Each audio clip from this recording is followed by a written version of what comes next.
In today's video, we will be building a £150 gaming PC. Yep, you heard me right, only 150. Absolute bargain. So what I'll do now is I'll just talk over all the parts that we're going to use. We'll have a little build montage, as we always do with these type of sort of build videos. And then we'll be talking about the case right at the very end. So first and foremost is our platform. Now we have a massive cooler here, which is probably a bit overkill if I'm being honest, guys. But basically the platform is Intel i7 3rd Gen 3770 CPU.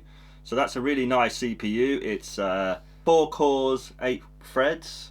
So still quite good. I just can't get this in the shot.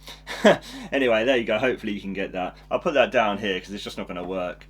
But anyway, yeah, so basically that CPU is sitting on this Thermalright Assassin King SE cooler, I think it is. I'll put it down below exactly which one it is. Now this just about is going to fit in our case, so it'll be okay. It's a bit overkill for what we actually need, but I had this lying around, so I thought we'd use it. Then we have 2x8GB kit, so a 16GB kit of DDR3, which is only clocked at 1333 MHz, so a little bit lower. This is basically because it's 3rd Gen Intel, so it doesn't actually support the 1600 MHz. So not great, but 16GB of RAM, so that's going to do us proud. Our motherboard is this Asus P8H61, and then it's got loads of letters behind it. I'll put them all on the screen. A H61 chipset motherboard, very basic, very plain, nothing fancy here. But we'll do the job for what we need. It's very, very tiny as well. I don't know if you can fully get that in the shot, but yeah, I mean the cooler's basically bigger than the actual motherboard, but anyway. And then we'll be using an SSD, although this isn't the one I will be using. I'll be using a 512GB SSD. This is only 128GB, but I can't be asked basically to wait the further time it's going to take until my SSD comes down, so I thought we'd just build with this one for now, and then I can swap out the new one when the new one comes down. It's a silicon power one. I'll put it below exactly what it is. And then obviously this is a gaming PC, so you know, for £150 I'm not going to get loads for the graphics card, but this one is a little very tiny EVGA GTX 1050. So yeah, the 1050 here, and a nice little little graphics card.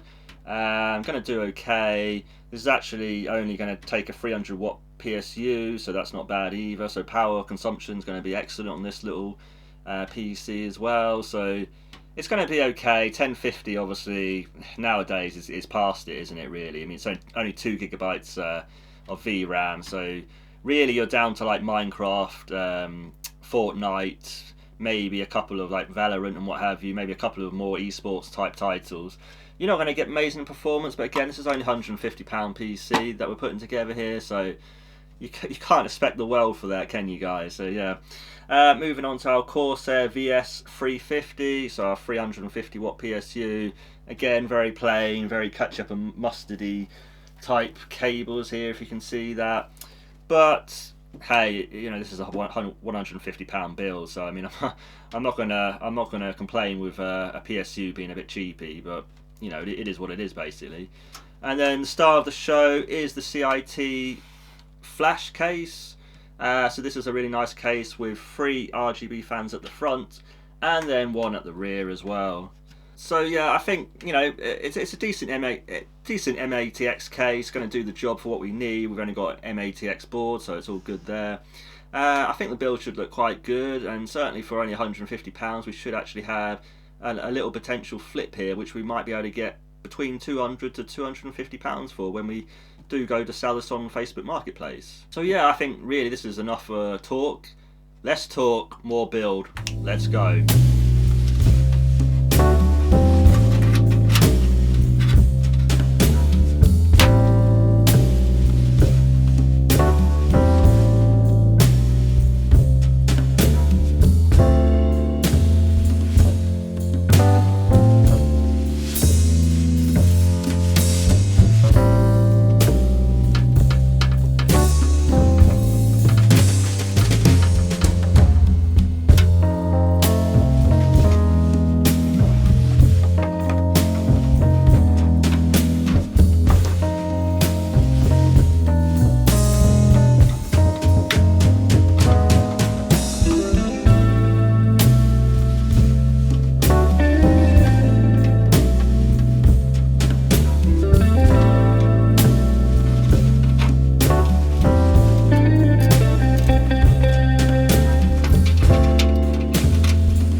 we have it, guys, the completed build, the £150 budget gaming PC.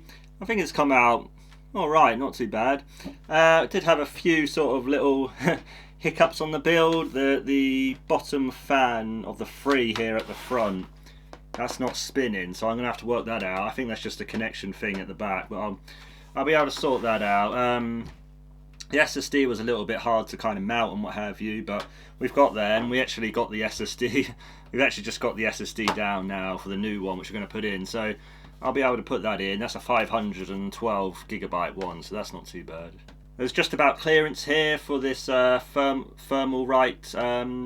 tower cooler. Not that much clearance, but just about enough, so that's not too bad. And also with the SSDs, you can actually put the SSDs at the bottom here, so if you wanted to put the SSD here instead, you actually could instead of there. So I might actually move that, I'm not sure yet, but I'll have a think about that. Now I'll talk about the cable management of this case, the CiT flash. It's a little bit limited, and it was quite hard in terms of just running the cables exactly where I wanted to. This cable here is a little bit big, but it just about fits in, just about squeezes in there at the side there. And then this big 24 pin one, that actually just had to kind of fit up the side here. Basically at the side here it kind of pushes in a little bit, so it's kind of like a little bit of a channel. And then I've just pushed in the 24 pin as much as I can there, because it's quite a big thick boy cable there. So yeah, just about all fits in. It's a very tight fit at the back here.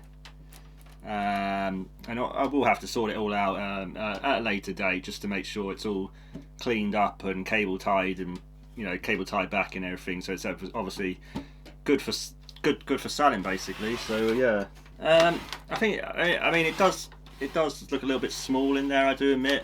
Let me just put it that way. Motherboard is quite a small motherboard, so obviously it's not great, but it does fill out the it fills out the case enough. But I would have liked a little bit of a bigger motherboard just to kind of fill it out a little bit further, but it's okay as it is. And the GPU is very tiny, so it doesn't look great, but I think it looks fine for a budget build, and I think £250 is achievable.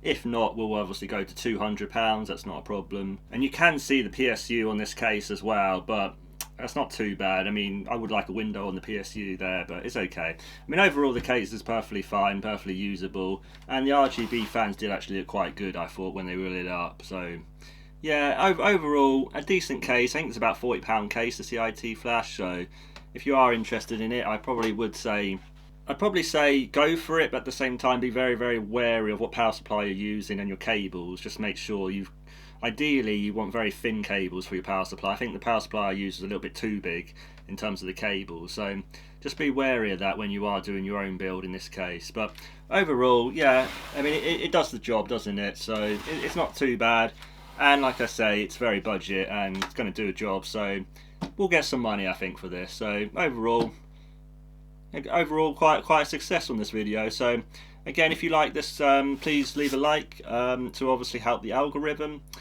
Please comment as well what you think of the CiT flash and what you think of my videos in general, basically, and just to give me support. And obviously subscribe as well so you can see my future videos. And as always, guys, I will see you in the next one. Bye, guys.